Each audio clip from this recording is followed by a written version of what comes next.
What? Yeah.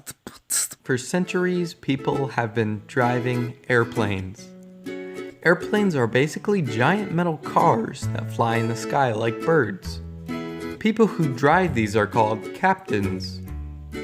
Airplanes can be made from anything, from high-grade, low-buoyancy aluminum alloys to paper.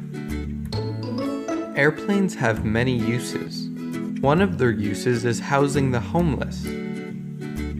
Like birds, airplanes rely on wings to fly. Their wings are made from real bird wings, which are harvested and mashed together until they form a solid, long airplane wing.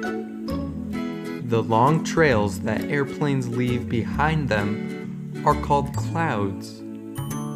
These clouds gather up until they become giant puffy shapes. Here we can see 2 French fries. That's just a little more information to help you on your way to knowing all about everything.